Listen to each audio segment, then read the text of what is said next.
At this point in the course, we are going to start working with a new project. So we want to get into writing RESTful web services with Spring Framework. And the first thing that we're going to do is we are going to create a new project, and we're going to take a look at Project Lombok to make our lives a little bit easier in dealing with POJOs and some mundane programming in general. So I'm going to create a new project here. I'm going to use IntelliJ to do it. So I'm going to come in and say new project. I'm going to be using the Spring Initializer. And I'm going to call this Spring 6 REST MVC. So we're going to be looking at REST interfaces. And here I want to put this in my Spring 6 directory. Java, Maven. Change my package name. Default package is okay. I'm just double checking things. We do want the Java 17. Go next. And here I want to go to Spring Boot 3. So I'll be using 3 or higher. And in this case, we want to be using Project Lombok. So we are going to be talking about using Project Lombok in this first section on the course. And then we also want to bring in Spring Web. These are the only dependencies we need at this point in time. We're not going to be interacting with a database. We're going to be focusing on the web application development aspects. So I'm going to go ahead and create this. And you can see this opens up in a new window. And I'm going to close out the help.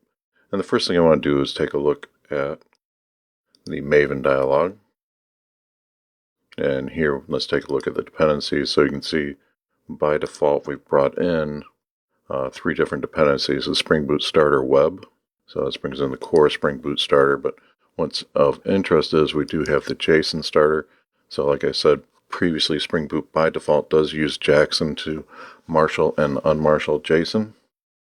We have the Tomcat starter, then we get Spring Web, and then additionally Spring Web MVC. So that's what the library that we'll be using for the generation of the controllers. And here you can see that we also have the Project Lombok dependency, and everything, all the versions are being curated by the Spring Boot starter. And then finally we get the test dependencies.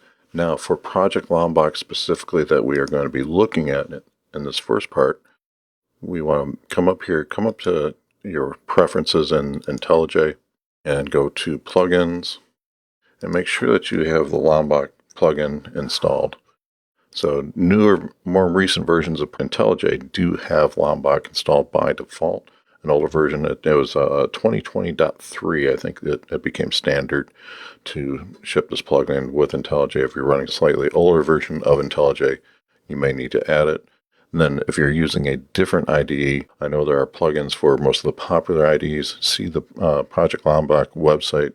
If you're using a different IDE, I know there are other plugins available for the more popular IDEs. And then finally, the way Project Lombok does it, it's going to generate code for us. And that code generation actually happens at compile time. So we want to come into preferences again, and under build execution, the compiler, we want to come up to annotation processors and make sure that we've enabled annotation processing. And obtaining the processes from the project path is perfectly fine, so that works for Project Lombok in our context. But without it, IntelliJ is not going to be working properly within Project Lombok. Maven will, but IntelliJ compilations may not work with Lombok. So make sure you have that set up. And coming up in the course, we're going to take a closer look at Project Lombok and then start looking at how Project Lombok makes our lives easier.